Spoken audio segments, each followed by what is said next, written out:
तर मित्रांनो, एका नव्या स्पेशल सुपर क्लासमध्ये आपले या स्वागत आहे आणि आज आपण या सुपर क्लासमध्ये इतर सुपर क्लासपेक्षाही किंवा जास्त महत्त्वाचे जे की क्वेश्चन्स कव्हर केलेले आहेत, जे येणाऱ्या प्रत्येक भरतीसाठी अत्यंत उपयुक्त असणारे प्रश्न असतील आणि त्यामुळे आपल्याला या सुपर क्लासला सुरूपासून शेवटपर्यंत नक्कीच पाहायचं आहे।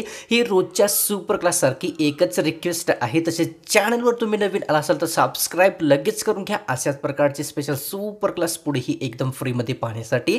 तर या सुपर क्लासला सुरुवात करूया। सर्वात पहिला प्रश्न पाहूया। प्रश्न आपल्यासमोर असा आहे, जागतिक वारसा स्थळामध्ये एकूण किती देशांचा समावेश आहे? जागतिक वारसा स्थळामध्ये एकूण किती देशांचा समावेश झालेला आहे?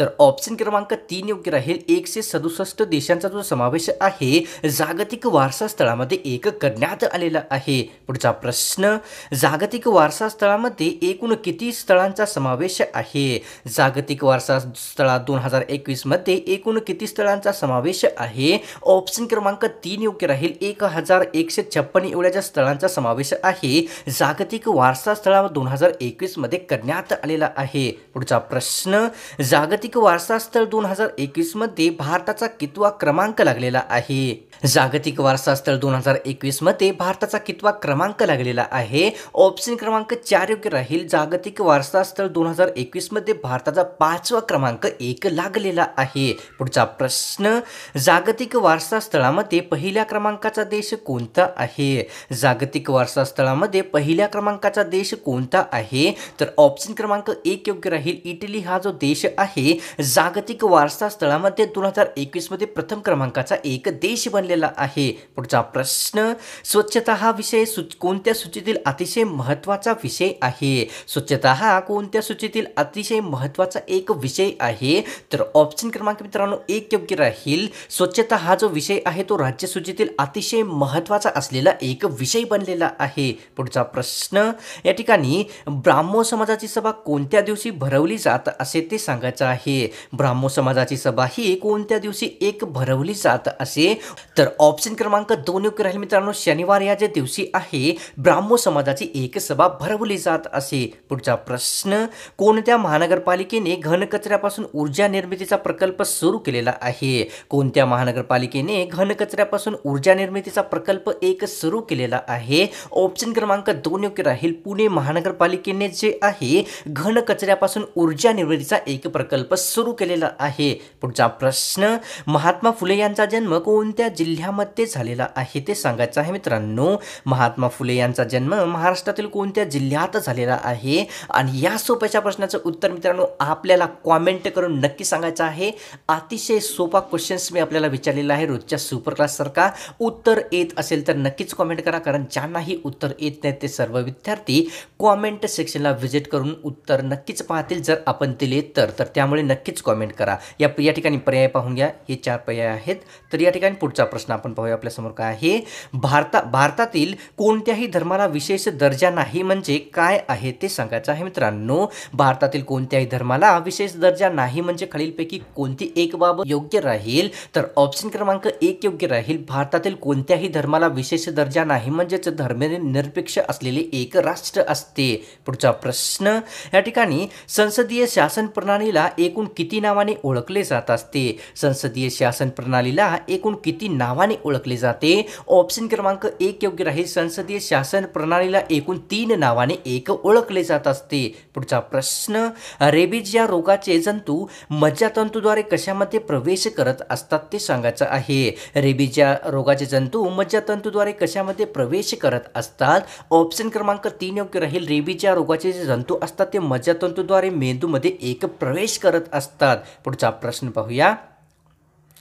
मर्क्युरिक ऑक्साईडचा उपयोग खालीलपैकी काय बनवण्यासाठी करण्यात येत असतो? मर्क्युरिक ऑक्साईडचा उपयोग हा खालीलपैकी काय बनवण्यासाठी केला जात असतो? ऑप्शन क्रमांक 3 योग्य राहील। वरीलपैकी दोन्ही म्हणजेच मलम तसेच जहर बनवण्यासाठी मर्क्युरिक ऑक्साईडचा उपयोग केला जात असतो। पुढचा प्रश्न, कावीळ हा रोग खालीलपैकी कोणत्या स्त्रीला अतिशय घातक ठरू शकत असतो? कावीळ हा रोग खालीलपैकी कोणत्या स्त्रीला अतिशय घातक ठरू शकत असतो? तर ऑप्शन क्रमांक 2 योग्य राहील मित्रांनो। मित्रांनो कावीळ हा जो रोग आहे गरोदर स्त्रीला एक अतिशय घातक ठरू शकत असतो. पुढचा प्रश्न पाहूया. मुख्यमंत्री कोविड उपचार ही योजना कोणत्या राज्याची आहे? मुख्यमंत्री कोविड उपचार ही योजना कोणत्या राज्य सरकारने सुरू केलेली आहे? ऑप्शन क्रमांक मित्रांनो या ठिकाणी एक योग्य राहील. मध्य प्रदेश या राज्याने मुख्यमंत्री कोविड उपचार ही प्रसिद्ध योजना एक सुरू केलेली आहे. पुढचा प्रश्न.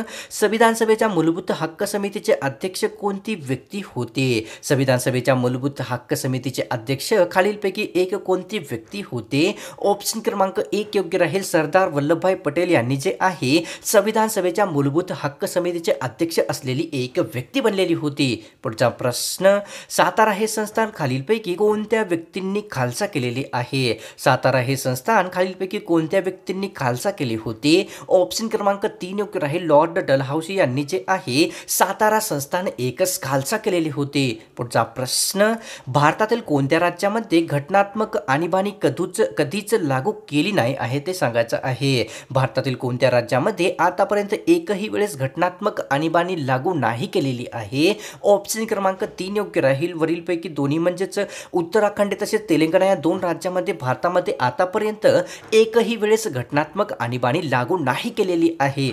मित्रांनो, अनअकॅडमी आपल्यासाठी अत्यंत महत्त्वाचे एकदम फ्री क्लासेस घेऊन आलेले आहेत, ज्यामध्ये आपल्याला महाराष्ट्रातील एकदम टॉप एज्युकेटर्स शिकवणार आहेत. आणि आपल्याला फ्रीचे क्लासेस पाहण्यासाठी कुठल्याच प्रकारचा खर्च करायची गरज नाही. आपण फ्रीचे क्लासेस एकदम फ्रीमध्ये पाहू शकता. पण मित्रांनो, आपण इच्छुक असाल प्लस ते सबस्क्रिप्शन घेण्यामध्ये, तर त्यामध्ये सर्वात पहिली निश्चय बॅच आहे. ही बॅच आपल्याला PSI STI AUCच्या सर्व प्रिली एक्झामसाठी अत्यंत महत्त्वाची असणारी बॅच आहे. या बॅचचे स्टार्टिंग 4 जानेवारी 2022 पासून अनअकॅडमी प्लॅटफॉर्मवर झालेली आहे. तसेच मित्रांनो, दुसरी एक अतिशय महत्त्वाची विजयपथ बॅच आहे. ही बॅच आपल्याला कॉम्प्रिहेन्सिव्ह बॅच आहे. राज्यसेवेच्या मेन एक्झामसाठी अत्यंत महत्त्वाची असणारी ही बॅच असल्यामुळे या बॅचची जे स्टार्टिंग आहे ती 5 जानेवारी 2022 पासून अनअकॅडमी प्लॅटफॉर्मवर झालेली आहे. या सर्व बॅचेसमध्ये महाराष्ट्राचे टॉप एज्युकेटर्स आपल्याला शिकवणार आहेत. तर या सर्व बॅचेसचा लिंक आपल्याला या व्हिडिओच्या डिस्क्रिप्शनमध्ये दिलेला आहे. आणि आपण कुठल्याही बॅचेसचे प्लसचे सबस्क्रिप्शन घेत असाल किंवा फ्रीचे घेत असाल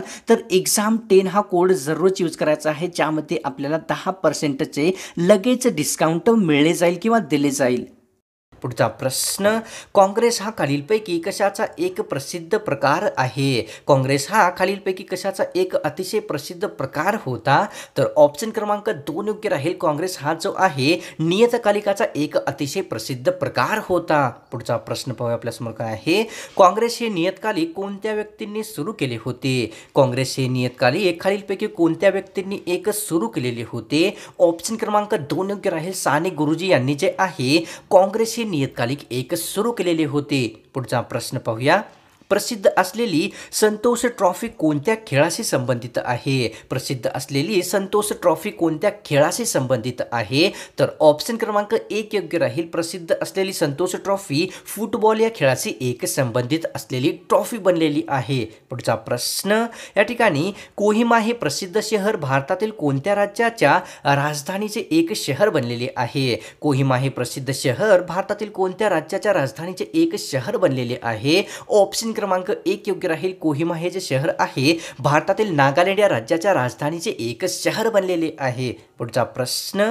मराठी भाषेतील सर्वात पहिले साप्ताहिक खालीलपैकी कोणते आहे ते सांगायचं आहे मित्रांनो. मराठी भाषेतील सर्वात पहिले साप्ताहिक खालीलपैकी कोणते आहे? ऑप्शन क्रमांक 2 योग्य राहील. मराठी भाषेतील सर्वात पहिले जे साप्ताहिक आहे दर्पण हे एक प्रसिद्ध साप्ताहिक बनलेले होते. पुढचा प्रश्न. उगवत्या सूर्याचा देश असे जगातील कोणत्या देशाला संबोधले जात असते? उगवत्या सूर्याचा देश असे कोणत्या जगातील कोणत्या देशाला संबोधले जाते? ऑप्शन क्रमांक 2 योग्य राहील. जगातील जापान हा जो देश आहे या देशाला उगवत्या सूर्याचा देश असे एक संबोधले जात असते. पुढचा प्रश्न. कोणत्या घटनादुरुस्तीनुसार मतदाराचे वय 21 वरून 18 वर्ष करण्यात आले होते? कोणत्या घटनादुरुस्तीनुसार मतदाराचे वय 21 वरून 18 वर्षे एक करण्यात आलेले आहे? तर ऑप्शन क्रमांक 1 योग्य राहील. 61व्या घटनादुरुस्तीनुसार मतदाराचे वय 21 वर्षावरून 18 वर्षे एक करण्यात आलेले आहे. पुढचा प्रश्न. संसदेच्या राज्यसभेवर एकूण किती तज्ज्ञ लोकांची निवड केली जात असते? संसदेच्या राज्यसभेवर एकूण किती तज्ज्ञ लोकांची निवड करण्यात येत असते? ऑप्शन क्रमांक 1 योग्य राहील. संसदेच्या राज्यसभा या सभागृहावर 12 तज्ज्ञ लोकांची एक निवड केली जात असते. पुढचा प्रश्न, राज्यसभेवर सर्वात जास्त सदस्य कोणत्या राज्यातील निवडले जात असतात? राज्यसभेवर सर्वात जास्त सदस्य भारतातील कोणत्या राज्यातले निवडले जात असतात? तर ऑप्शन क्रमांक मित्रांनो या ठिकाणी 4 योग्य राहील. भारतातील उत्तर प्रदेश हे जे राज्य आहे, राज्यातून राज्यसभेवर सर्वात जास्त सदस्य एक निवडले जात असतात. पुढचा प्रश्न, भारतामध्ये आतापर्यंत किती वेळा संयुक्त अधिवेशन बोलावण्यात आलेले आहे ते सांगायचं आहे. भारतामध्ये आतापर्यंत एकूण किती वेळा संयुक्त अधिवेशन बोलावले गेलेले आहे? ऑप्शन क्रमांक 1 योग्य राहील. भारतामध्ये आतापर्यंत संयुक्त अधिवेशन जे आहे एकूण 3 वेळेस एक बोलावले गेलेले आहे. पुढचा प्रश्न आपल्यासमोर काय आहे? भारतातील पंजाब राज्य राष्ट्रपती राजवट लागू करणारे कितव्या क्रमांकाचे राज्य बनले होते? भारतातील पंजाब हे राज्य राष्ट्रपती राजवट लागू करणारे कितव्या क्रमांकाचे भारतातील राज्य बनलेले होते? ऑप्शन क्रमांक 4 योग्य राहील. भारतातील पंजाब हे जे राज्य आहे राष्ट्रपती राजवट लागू करणारे भारतातील प्रथम क्रमांकाचे एक राज्य बनलेले होते. पुढचा प्रश्न, भारतातील उपराष्ट्रपती या पदासाठी किमान वयोमर्यादा किती असते? भारतातील उपराष्ट्रपती या पदासाठी किमान वयोमर्यादा किती ठेवण्यात आलेली आहे? ऑप्शन क्रमांक 2 योग्य राहील. भारतातील उपराष्ट्रपती पदासाठी किमान वयोमर्यादा 35 एवढी एक ठेवण्यात आलेली आहे. पुढचा प्रश्न, 24 जानेवारी 1950 रोजी संविधान सभेची कितवी बैठक बोलावण्यात आली होती? 24 जानेवारी 1950 या रोजी संविधान सभेची कितवी बैठक बोलावण्यात आलेली होती? तर ऑप्शन क्रमांक 4 योग्य राहील. 24 जानेवारी 1950 रोजी जे आहे संविधान सभेची शेवटची बैठक एक बोलावण्यात आलेली होती. पुढचा प्रश्न, भारत सरकारचा आकस्मिक निधी कोणाच्या नियंत्रणाखाली असतो? भारत सरकारचा आकस्मिक निधी हा खालीलपैकी कोणत्या व्यक्तीच्या नियंत्रणाखाली असतो? ऑप्शन क्रमांक 2 योग्य राहील. भारत सरकारचा आकस्मिक निधी जो आहे राष्ट्रपतीच्या नियंत्रणाखाली एक ठेवण्यात आलेला आहे. पुढचा प्रश्न पाहूया या ठिकाणी काय आहे? घटना समितीच्या निवडणुकीमध्ये काँग्रेसने एकूण किती जागा जिंकल्या होत्या ते सांगायचं आहे मित्रांनो. घटना समितीच्या निवडणुकीमध्ये काँग्रेसने एकूण किती जागा जिंकलेल्या आहेत किंवा होत्या? तर ऑप्शन क्रमांक 3 योग्य राहील. घटना समितीच्या निवडणुकीमध्ये काँग्रेसने जे आहे 208 एवढ्या जागा एक जिंकलेल्या होत्या. पुढचा प्रश्न, राज्यसभेच्या उपसभापतीचा कार्यकाल एकूण किती वर्षाचा असतो ते सांगायचं आहे. राज्यसभेच्या उपसभापतीचा कार्यकाल हा एकूण किती वर्षाचा असतो? तर ऑप्शन क्रमांक 2 योग्य राहील. राज्यसभेच्या उपसभापतीचा जो कार्यकाल आहे तो एकूण 5 वर्षाचा एक ठेवण्यात आलेला आहे. मास्टर ब्लास्टर या नावाने कोणत्या खेळाडूला ओळखले जात असते? मास्टर ब्लास्टर या नावाने कोणत्या खेळाडूला ओळखले जात असते? ऑप्शन क्रमांक 4 योग्य राहील. सचिन तेंडुलकर यांना मास्टर ब्लास्टर या एक नावाने ओळखले जात असते. पुढचा प्रश्न, गोल्डन गर्ल या नावाने खालीलपैकी कोणत्या महिलेला ओळखले जात असते? गोल्डन गर्ल या नावाने खालीलपैकी कोणत्या महिलेला ओळखले जाते? ऑप्शन क्रमांक 2 योग्य राहील. PT उषा यांना गोल्डन गर्ल या नावाने एक ओळखले जात असते. पुढचा प्रश्न, या ठिकाणी पयोली एक्सप्रेस या नावाने खालीलपैकी कोणत्या महिलेला ओळखले जात असते? पयोली एक्सप्रेस या नावाने खालीलपैकी कोणत्या महिला खेळाडूला ओळखले जात असते? ऑप्शन क्रमांक 2 योग्य राहील. PT उषा यांना पयोली एक्सप्रेस या नावाने एक ओळखले जात असते. पुढचा प्रश्न, प्रिन्स ऑफ कोलकाता या नावाने कोणत्या खेळाडूला ओळखले जात असते? प्रिन्स ऑफ कोलकाता या नावाने खालीलपैकी कोणत्या खेळाडूला ओळखले जात असते? ऑप्शन क्रमांक 2 योग्य राहील. सौरव गांगुली यांना प्रिन्स ऑफ कोलकाता या नावाने एक ओळखले जात असते. पुढचा प्रश्न, गांधी विवाह संकल्पना अंमलात आणण्याचा प्रयत्न कोणी केलेला होता ते सांगायचं आहे.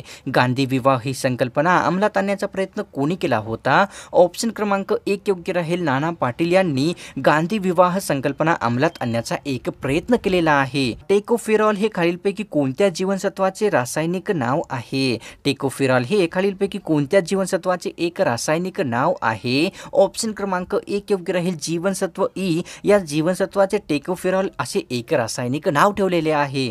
पुढचा प्रश्न, या ठिकाणी फायलोक्विनोन हे खालीलपैकी कोणत्या जीवनसत्वाचे एक रासायनिक नाव आहे? फायलोक्विनोन हे खालीलपैकी कोणत्या जीवनसत्वाचे एक रासायनिक नाव आहे? ऑप्शन क्रमांक 4 योग्य राहील. जीवनसत्व के या जीवनसत्वाचे फायलोक्विनोन असे एक रासायनिक नाव ठेवलेले आहे. पुढचा प्रश्न, महात्मा फुले यांची खालीलपैकी कोणत्या धर्मावर धार्मिक श्रद्धा होती? महात्मा फुले यांची खालीलपैकी कोणत्या धर्मावर एक धार्मिक श्रद्धा होती? ऑप्शन क्रमांक 2 योग्य राहील. महात्मा फुले यांची हिंदू धर्मावर एक धार्मिक श्रद्धा लावलेली होती. तर मित्रांनो, आजची ही स्पेशल सुपर क्लास आपल्याला कशी वाटली? मला तर नक्कीच गॅरंटी आहे की आपल्याला ही सुपर क्लास आवडलेलीच आहे, कारण जे क्वेश्चन्स या सुपर क्लासमध्ये आपण जे कव्हर केलेले होते ते महाराष्ट्रातील येणाऱ्या प्रत्येक भरतीसाठी अत्यंत उपयुक्त असणारे प्रश्न होते. आणि त्यामुळे आपल्याला या सुपर क्लासला एक लाईक तर नक्कीच करायचं आहे सोडण्यापूर्वी. तसेच चॅनलवर तुम्ही नवीन असाल तर सबस्क्राईब लगेच करून घ्या अशाच प्रकारची स्पेशल सुपर क्लास पुढेही एकदम फ्रीमध्ये पाहण्यासाठी.